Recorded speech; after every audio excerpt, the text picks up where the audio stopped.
Jay here for Stretford, Paddock. This is it. It is the big one. Arsenal in the Premier League. This is the preview.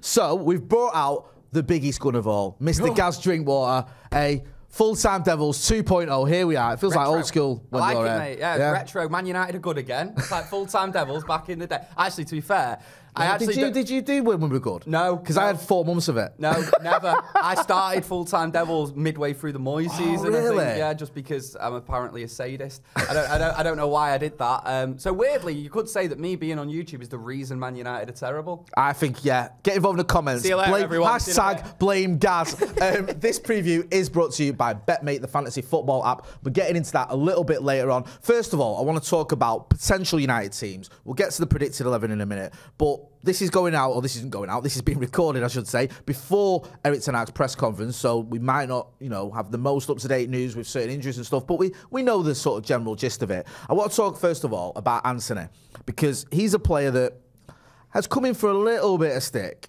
over the last couple of months, sort of just before the World Cup when he was injured. And some people going, was he injured or did he just fancy not missing the World Cup? Post-World Cup, although he's got a couple of goals in the Cups, he hasn't quite been at the levels he was when he first arrived. And then he had that little bit of a spat, didn't he, with Bruno against Palace. And it's just people looking at him going, is this guy all he's cracked up to be?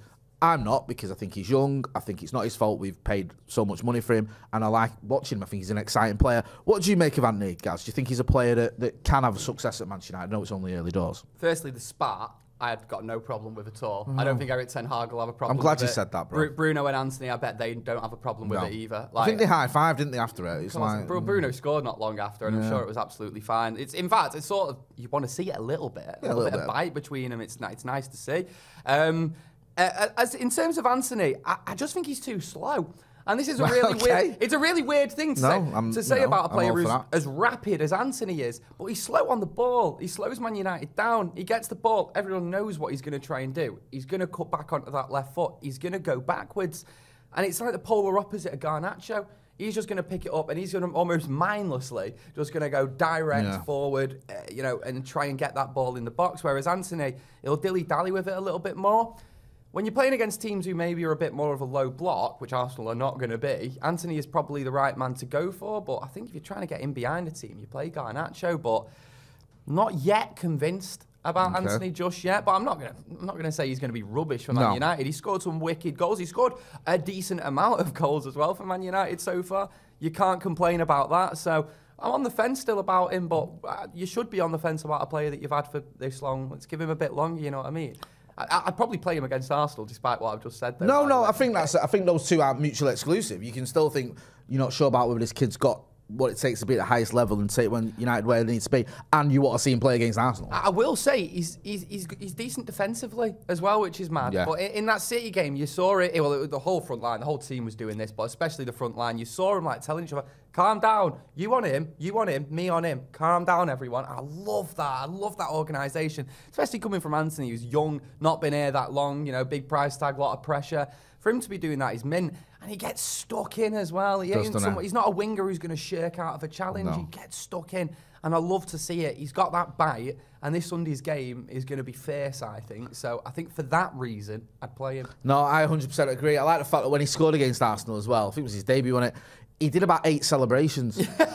Arsenal fans were going mad because he was down near their end celebrating in his little sucking his thumb, his finger under the thing. He did that. Then he went and got the ball. He didn't know, but he was like, they were like, get on with the game, and he was just doing all these celebrations, just reveling in it. And I'm all about that. No, I like Andy. I think he is an exciting player, and I agree with all what you said. And it's just sort of unfortunate for him that United end up paying €100 million rather than 50 million euros, sorry, which is what it could have been. Because I don't think you have the same conversations then. Then you go, it's almost like, if it doesn't work out, it's not the end of the world, where now there's a lot of pressure. But he looks like someone who can thrive on pressure. From one end of the spectrum of a player, Andy, who's just come in, to 2 players who, I'm going to lump them together. I know people hate doing this, but McFred, right? Because there was an argument that we'd seen the last of McFred at United, whether you like that or not, that people going, well, now we've got Casemiro and you've got Bruno, you've got Eriksen, the midfield sorted. You're not going to have this sort of McTominay and Fred axis. Casemiro's out. We'll get to the predicted 11s in a minute. There's a chance we may see McFred back. Now, Fred had a good game in the derby.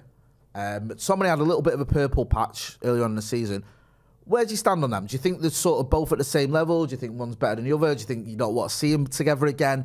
What are your thoughts on these two Manchester United players? I mean, Eric Ten Hag's McFred might be different to like Ole Gunnar Solskjaer's McFred and Ralph Rangnick's McFred. Let's not forget. I mean, we can already see it with Scott McTominay, how high he plays up the pitch whenever he comes on for Man United at the minute. Never used to see that from Scott McTominay. So I weirdly think you've got to go with McFred in this game, though. And I think it's just because of the attributes that they both offer. Christian Eriksen, I think he's United's top assister this season. He's got something like 10 assists or something. He's remarkable. He's been brilliant for United this season on a free. But Christian Eriksen, and you saw it in the Palace game in the first half, offers absolutely nothing defensively. No. Players just drift by him. He doesn't get stuck in. He doesn't challenge for headers. He offers nothing. Luckily, you've got the best defensive midfielder in the world in Casemiro there to back him up. We're not going to have that against Arsenal. Don't remind me. Honestly, for me, mate, you've got to play Fred and McTominay. Okay. You've got to play. And by the way, how much were you crapping it in that Crystal Palace game when Fred came on and nearly got a yellow card as well? When he looked like he was going to go in for that challenge, I was like, not you as well, you dipstick. But I think we can cope without Casemiro. But we're going to have to go McFred, and we're going to lose a lot from Christian Eriksen's unbelievable creative ability doing that. But, Bruno, you know what I mean? He gets stuck in. Bruno gets stuck in, doesn't he? Ironically, he probably could have got stuck in a bit more against Palace and maybe would have avoided that yellow card for Casemiro because he sort of, for once, shirts out a little bit, didn't he? And then it ended up leading to that challenge, which was... If you're gonna get a yellow, innit? That was as yellow as you can get, wasn't it, from Casemiro? Orange. It was orange. Yeah, I think I said that on when I came on Talking Balls on your show the other day. Go and check out Talking Balls, by the way, Gaz's show on BBC Radio Manchester. You don't have to be from Manchester to phone in. Anyone can phone in. There's a link in the description. Didn't pay him for that, by the way. No, I should have done it at the top of the preview. I just, it took me a little while to get going. Right, let's have a look at your predicted 11. The team that you think Eric Ten Hag is going to pick, and as I said earlier, we're recording this before the press conference, so forgive us if he's come out and said, someone's definitely out who we've picked. Go on, talk us through your team, brother. Well, I was wondering about Diogo Dalot. What's the situation with him? Exactly, that's one where I think at the time recording this, touch and go, so maybe not. And even then, I would have been and ahhing over that because Aaron Wan-Bissaka's been brilliant recently. Wan-Bissaka, Varane, Martinez, Shaw. I did have a think about putting Shaw centre-back, and putting Malacia at left-back. Okay, and why would you do that? Just because Shaw's so good? What would you do? Would drop Martinez or? It would be Martinez that gets dropped, unfortunately. Which is blasphemy. We're talking about one of our players of the season. I don't mind saying that, but since the World Cup, Shaw has been. I had a similar theory, right, to you. During the Palace game, I made the suggestion of maybe doing what you've said, but putting Martinez as RDM. Oh, mate, I said that before the season kicked off, and then loads of people sent me an article of Eric Ten Hag 2 years ago saying he can't play there. Yeah, I had a similar sort of, someone put me down, and then I think Maka was saying, he was on the watch along saying, he feels against Arsenal you need Shaw at left back. And I think he's got a good point because I remember at Old Trafford, Saka had Malacia almost on toast. I mean, Malacia's saving grace was he's quick and he gets back, but he got done a couple of times. Been a few times this season. I think that's happened as well. I don't think that happens to Shaw. I rate Malacia. I think he's a decent little player, and he had a really good game in the derby as well. But before the derby, I was thinking, oh my, Malacia at left back, I'm worried for him because he got tore apart the first derby as well.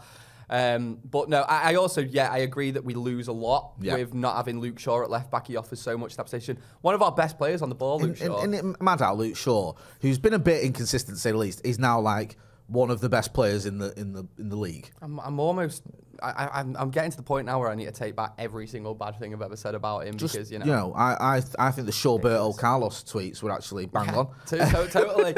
Look, mate, so I've gone for short left back. The midfield, Fred, McTominay, Bruno. I just think you need the attributes of Fred and McTominay in that midfield fight that it's going to be, and you need to tell them both to get absolutely stuck into these lot, establish your dominance early on, and Bruno Fernandes as well. He's going to be vital in this game. I think you might see him coming a little bit deeper, especially when we're defending. And then you've got Rashford, Martial and Anthony.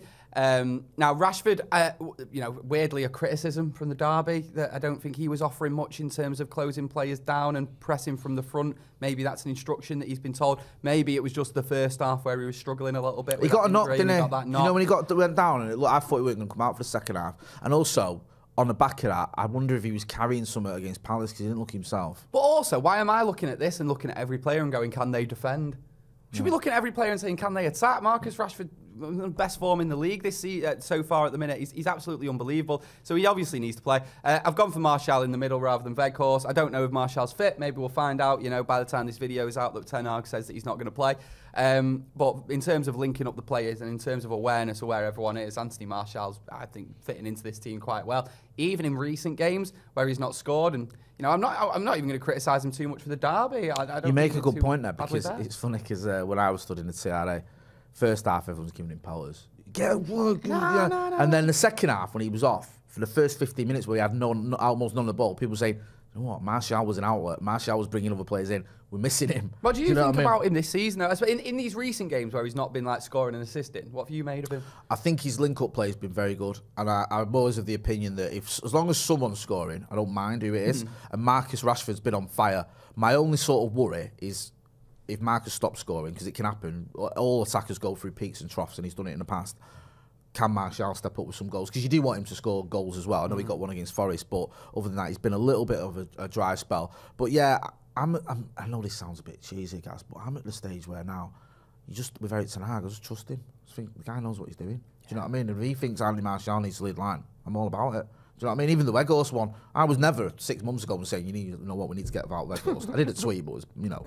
I saw the tweet. Yeah. But I wasn't like saying that's what needs to happen.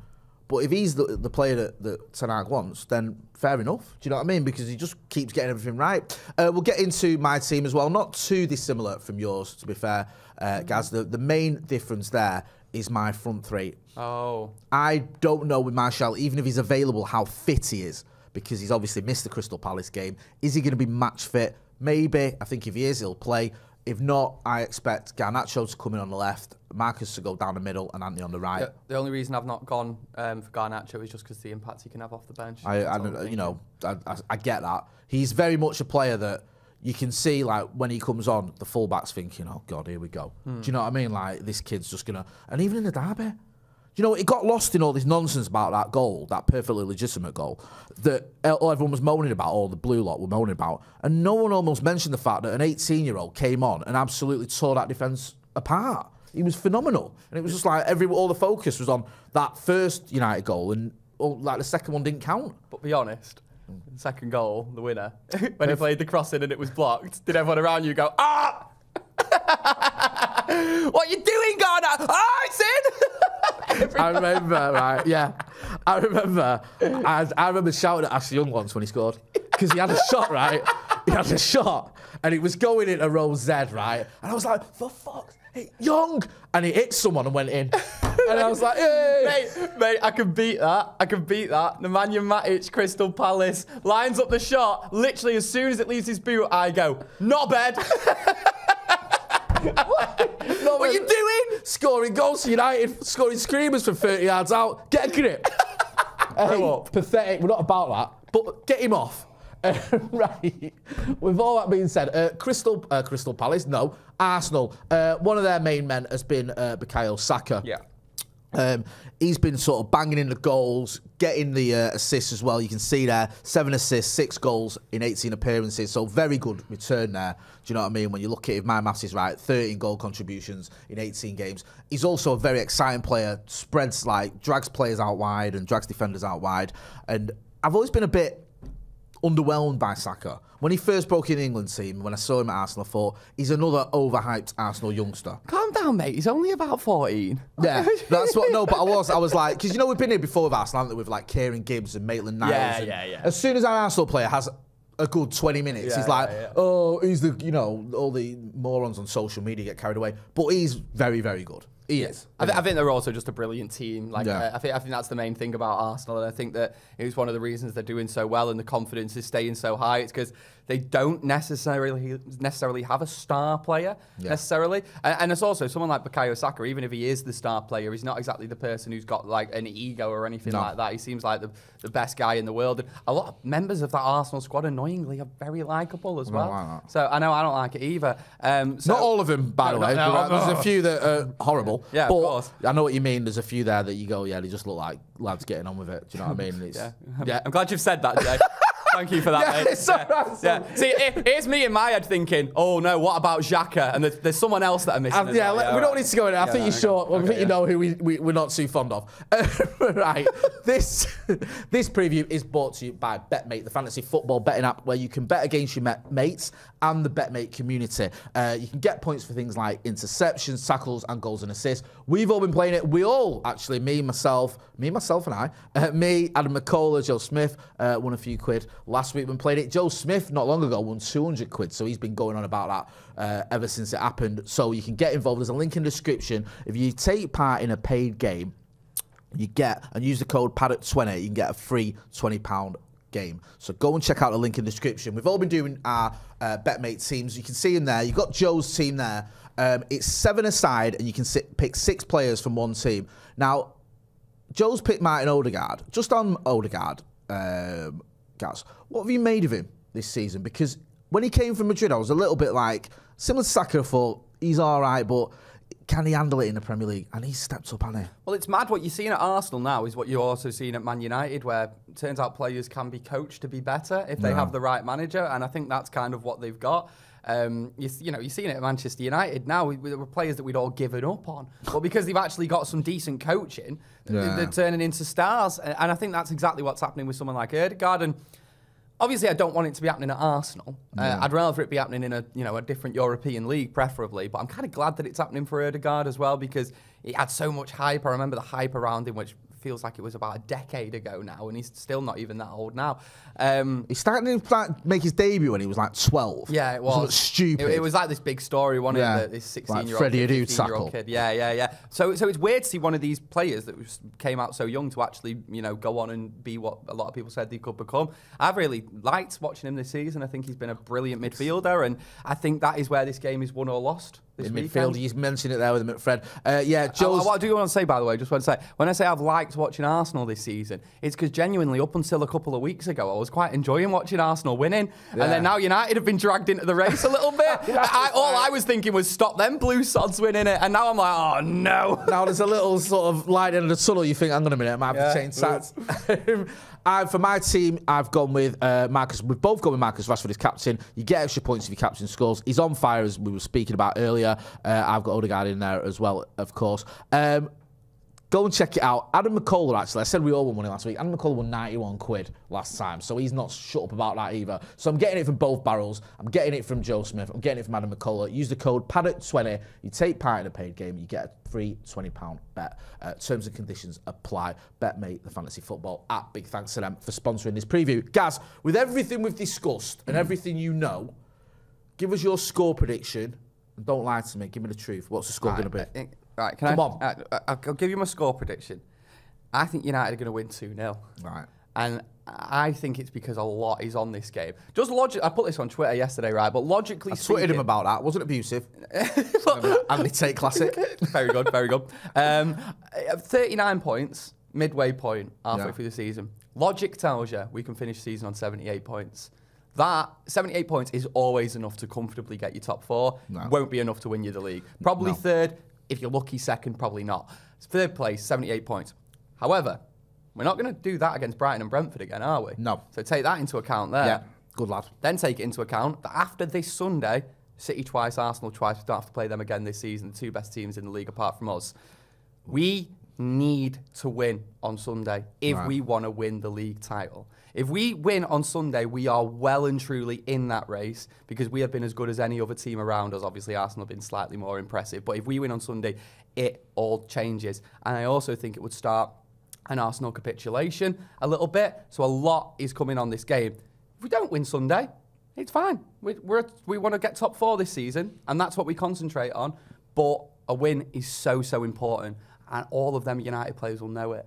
They are going to be on fire on Sunday. I can feel it. They're going to have fire in their bellies, almost more than they did at the derby. They're going to forget about that Crystal Palace defeat. In fact, even that last-minute Crystal Palace goal might even fire them up even more. Yeah. They're going to be ready for this one, mate. And I think they're going to be they're going to look unbelievable, I think, on Sunday. I can't wait. I love that. I love that confidence, and I'm kind of with you guys. I think too much has been made of the fact, like, it's like people acting like the game's over because Casemiro's not playing. No. We've still got a very good team. As Eric Ten Hag pointed out, we've beat Arsenal once this season already without Casemiro. We can do it again. I'll go 2-1. That's my prediction. You've gone 2-0, I've gone 2-1. Get involved in the chat in the comments. Let us know your score predictions. Don't forget as well to go and check out Talking Balls on Radio Manchester. There's a link in the description for that. Join him every night, isn't it? Monday to Friday? Yeah, Monday to Friday as well. And also, we got a little podcast as well called The Devil's Advocate from BBC. So get that BBC Sounds wherever you get your podcast. It's me and Joe McGrath, who you see on this channel. Joe McGrath gets about, doesn't he? He's on this channel. He's gone Sloppy Joe's. He's on Radio Manchester. I tell you what, that lad, someone say he's a workaholic. I just think he's a bit busy. Just busy geezer, isn't he? Do you know what I mean? His missus must be buzzing. She never has to see him, does she? We do love him, though. Big thanks to BetMate sponsoring this. Big thanks to Gaz Drinkwater for coming back on the channel. Always a pleasure. Big thanks to you lot as well. Don't forget to hit like, share, and subscribe. This has been the Arsenal preview. That's been Gaz. I've been Jay. Thanks for watching.